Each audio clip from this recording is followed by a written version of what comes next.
เปิดภาพขึ้นมากันขับรถอีกแล้วทุกคนเลยเนาะขับรถอีกแล้ว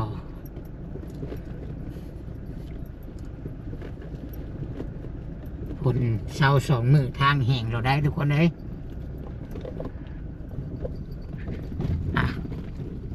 ก่อนอื่นเปิดกราบทักทายสบายดี FC เบิดสู่คนเด้อพี่น้องเด้อเบิดสู่หม่องสู่บอลบวาซิโยฝั่งไทยฝั่งลาวแล้วก็อยู่ต่างประเทศพี่น้องเลยเนาะพบพ่อกันกับตู้สิทธิ์ปันสุขอีกแล้วเด้อพี่น้องเอ้ยเสาร์วันใหม่ที่สดใสกำลังขับรถพี่น้องเอ้ยเนาะกำลังขี่เข้าไปในเมืองเข้าไปเวียกพี่น้องเอ้ยก็เมื่อวานนี้ก็เนาะติดตามเรื่องราวเรื่องวุ่นของวัยรุ่นเกือบตีกันพี่น้องเอ้ยเนาะก็จบลงไปเนาะถือว่าจบลงไปแบบเรียบร้อยเนาะเขาก็เป็น FC เด้เขาก็ติดตามจบลงไปพี่น้องมาต่อบาทนี้มาต่อเรื่องความหักได้บาทนี้พี่น้องเอ้ยเนาะมาต่อเรื่องของน้องมะนาวดีกว่าเรื่องซีรีส์ความรักเนาะพี่น้องความหักระหว่างผู้บ่าวผู้สาวหรือว่าผัวเมียคู่ไม่เข้าไม่ป่ามันเนาะแต่มีอุปสรรค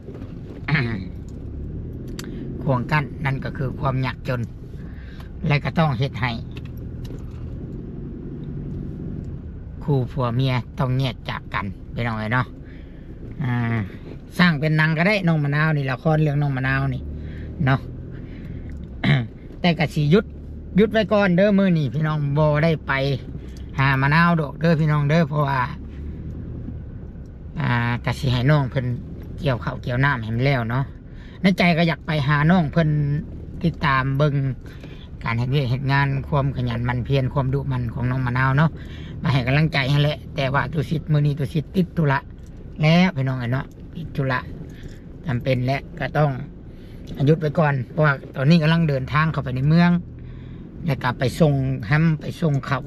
ให้ลูกค้าเลยยันมาค่ำพี่น้องยันมาค่ำก็เลยคิดว่ามื้ออื่นผู้ใดเนาะจังไปเล่นน้ำน้องมะนาวเนาะหากน้องสาวข่อยบ่ว่าแล้วบ่เห็นอ้ายไปหามื้อนึงนี่แม่นมาหาเองเนาะดอกเพิ่นนะเนาะเฮาก็คือตุสิทธิ์ก็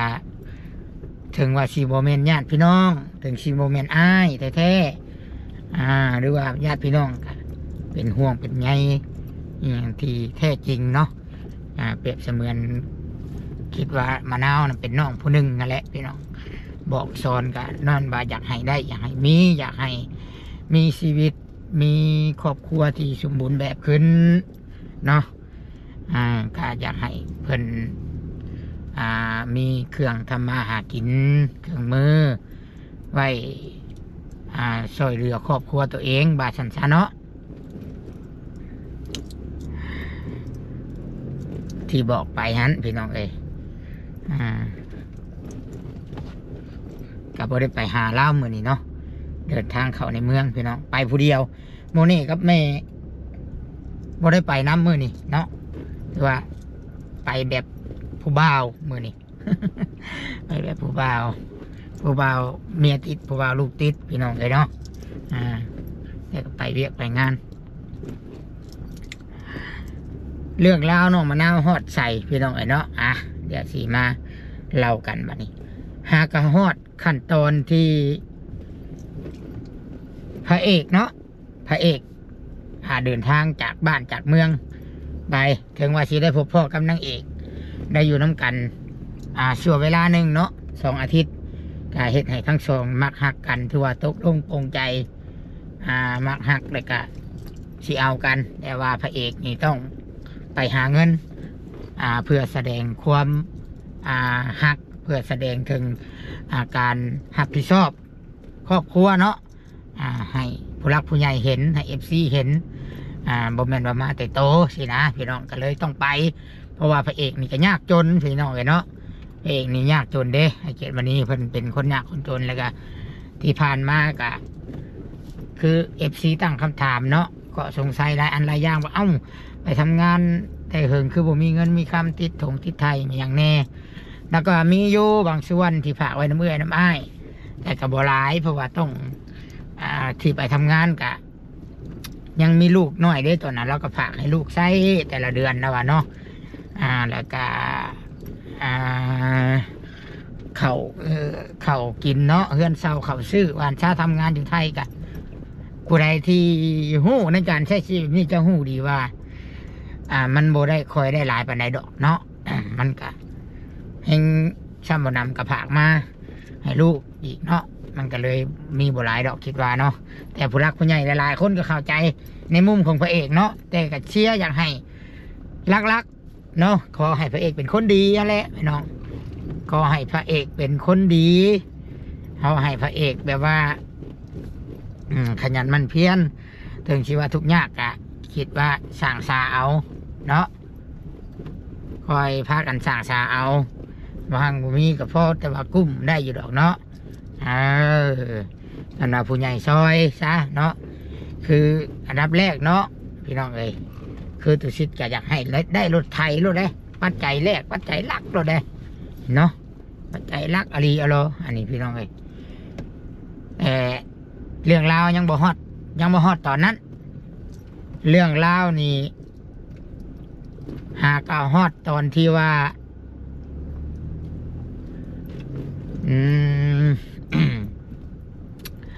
หากเอาฮอดตอนที่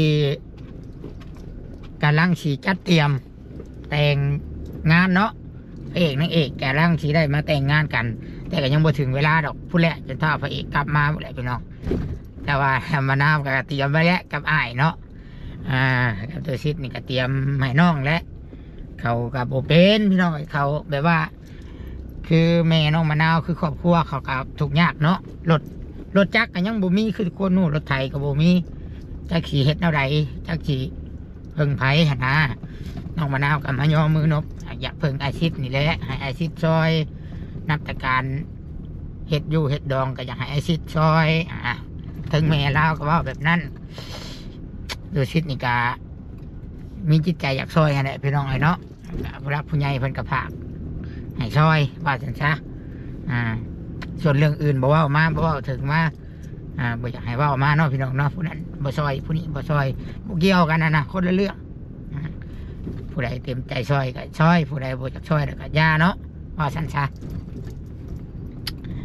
แต่ตอนนี้นี่สุดเจ้าสาวนี่มีแล้วเนาะเบิร์นอยู่บนนอนนี่มีครบแล้วนี่บนอยู่บนนอนเขาห้องหอเขาวิว่าบนนอนไม่เสื้อไม่วันชะเนาะทางเมน้ำทิพย์เพิ่นจัดให้เพิ่นกระเบิดหลายเติบเพิ่นกระซ้ำเพิ่นซอยได้เนาะซอยหลาย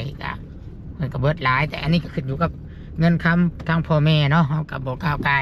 เพิ่นสิซอยหลายซอยน้อยก็แล้วแต่ได้ตัวชิดนี่ยินดีนำพี่น้องเนาะในบัดนี้พี่น้องฮอดตอนนี้แหละกะตอนนี้กำลังว่าเรื่องสร้างแต่งหน้าบ้านนี้พี่น้องสร้างแต่งหน้ากะถามแล้วพี่น้องเนาะถามน้องพามีคืนนี่โทรถามน้องพามีเรื่องเก็บศพพี่น้องเนาะปากพงเรื่องว่าค่าแต่งหน้าที่น้องพามีแต่งให้อันนั้นน้องพวงนั่นราคาเท่าไหร่ตัวที่ถามนะแต่ก็ได้คำตอบว่า6,000 บาทพี่น้อง6,000 บาทจ้ะ6,000 บาทนี่มันก็หลายอยู่ได้พี่น้องเนาะหลายอยู่ได้6,000นี่ก็ชื่อได้กินก็ได้หลายเติบ6,000 บาทแต่กะอีต้นมะนาวเนาะครั้งแรกในชีวิตเท่าเดียวในชีวิตคือน้องผู้วงกะได้ย้อนผู้ใหญ่และซอยเนาะจังได้นุ่งเครื่องนุ่งของงามแต่งหน้าแต่งตาไม่นั่นเนาะแต่ว่ามันตู้ซิดนี่คำนึงบาทพี่น้องคำนึงถึง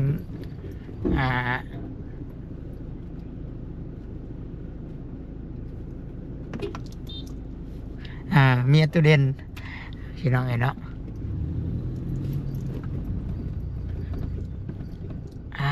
ทางแคบก็เนาะ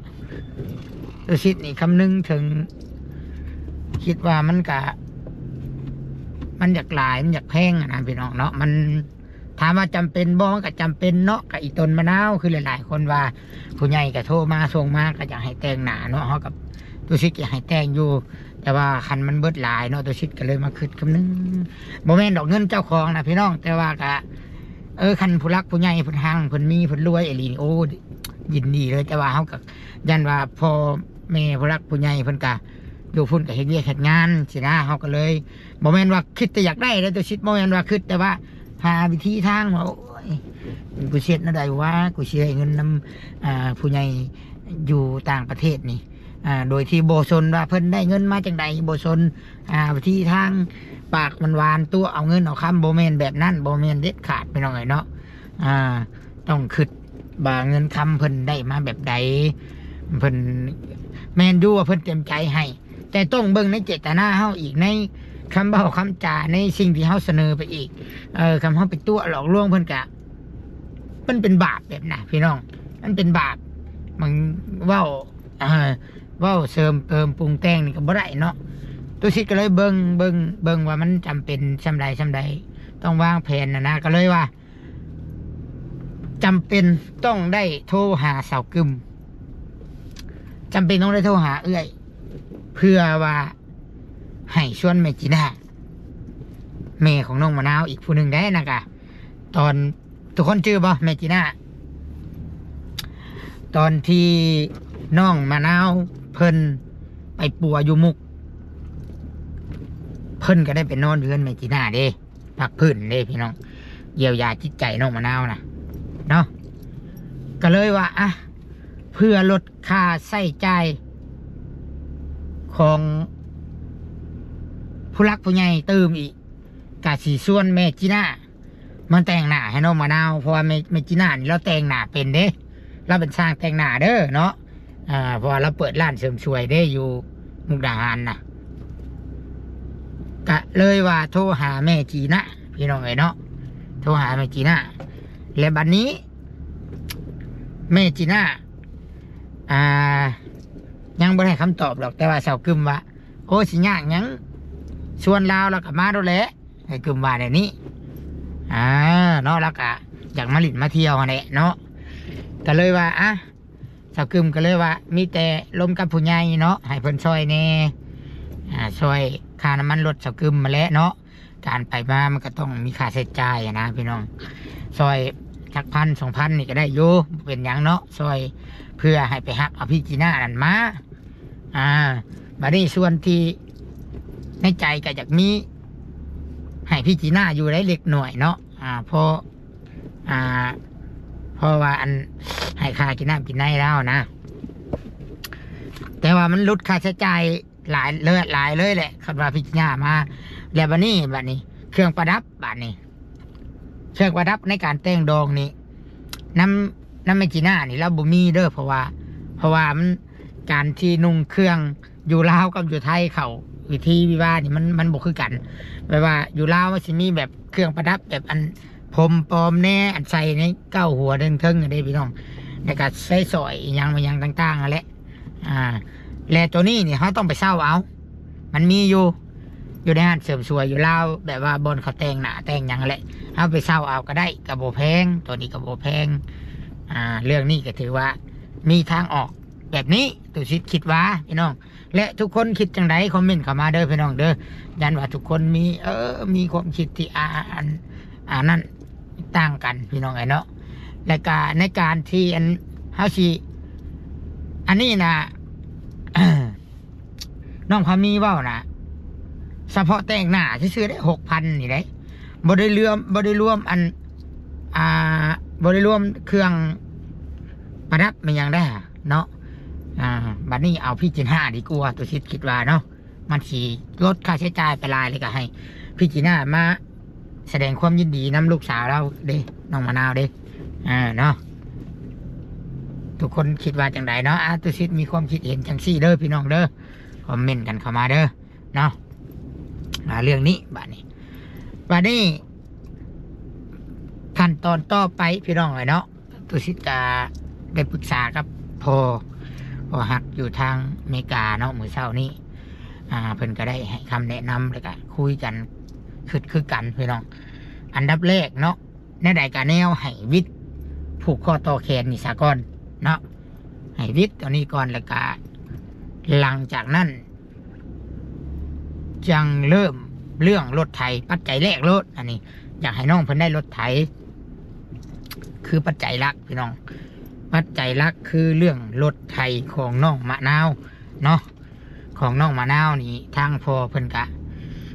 อยากระดมทุนช่วยเหลืออยากให้น้องมะนาวได้รถไถนี่คือปัจจัยแรกปัจจัยหลักเลยก็ดีเลยเพราะว่าถ้าน้องมะนาวได้รถไถโอ้ยคือว่าเนี่ยพี่น้องเนาะมันดีหลายอย่างถ้าว่ามะนาวกับผัวนี่อนาคตไปหาเฮ็ดเวียกเฮ็ดงานอยู่บอนอื่นก็ตามได้รถไถแล้วก็ให้สมมุติว่ามอเตอร์อยู่บ้านกับมอเตอร์เป็นคนเฮ็ดให้เฮ็ดนาดำให้ดำนาเฮ็ดเข่ากับแม่ถ่าก็ได้บาดนี้บ่ได้ยากเนาะถ่าก็ได้ดำนี่ต่อให้เฮาดำน้อยให้มันก็ได้เข่าหลายพี่น้องเอ้ยเนาะผลดีของการมีรถไถ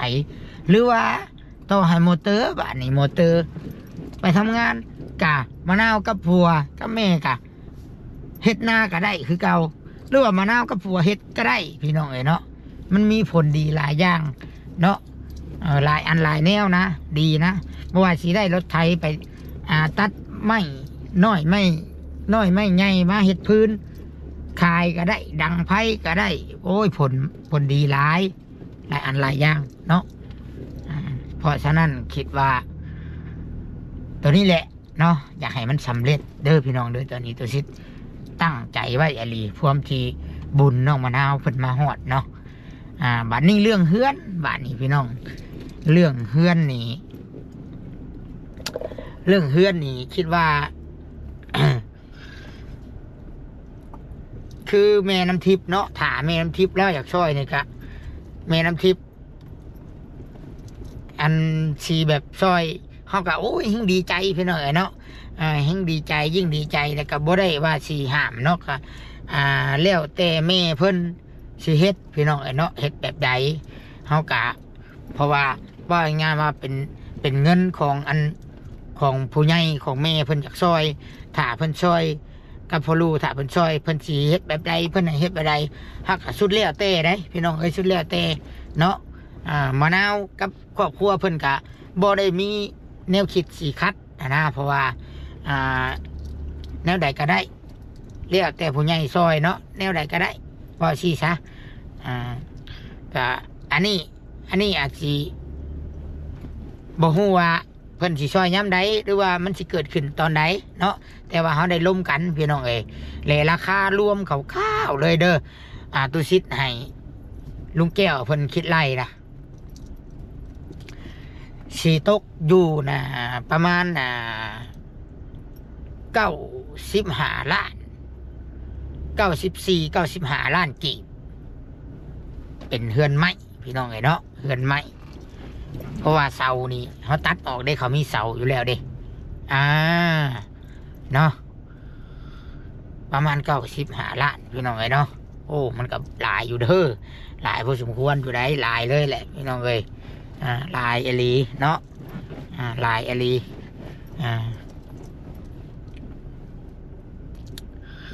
แต่กะ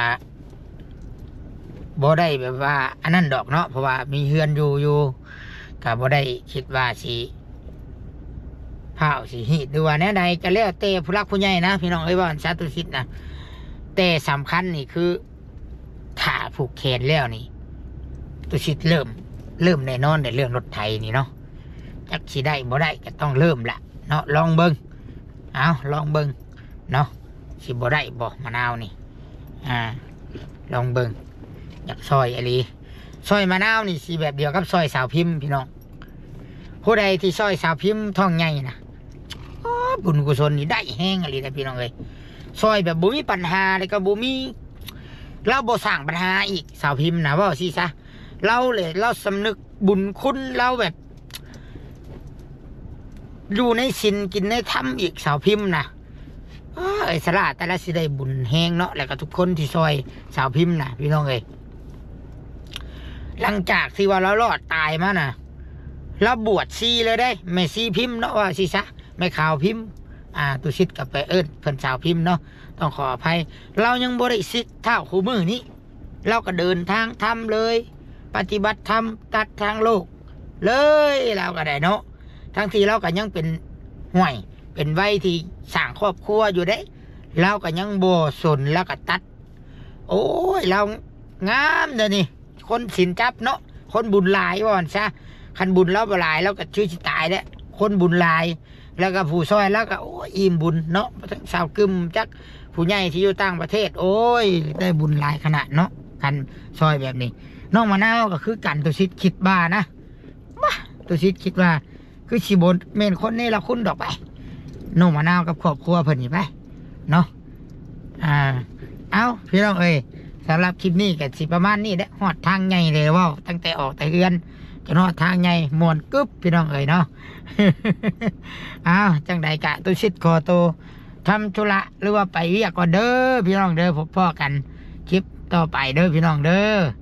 ขอบบุญขอบคุณอีพ่ออีเมปู่ย่าพ่อเฒ่าแม่เฒ่าลุงป้าเอื้อยอ้ายหมู่เพื่อนสู้คู่สู้คนเด้อพี่น้องเด้อขอให้อยู่ดีมีแห้งขอให้สุขภาพแข็งแรงเด้อร่ำรวยบรรจุคนโอ้ที่เบิ่งคลิปตุชิดแต่ต้นจนจบก็ได้เนาะเดินทางไปใส่มาใส่ก็ขอให้ปลอดภัยบุญกุศลที่ได้เฮ็ดร่วมกันก็ขอให้หนุนนำเด้อสา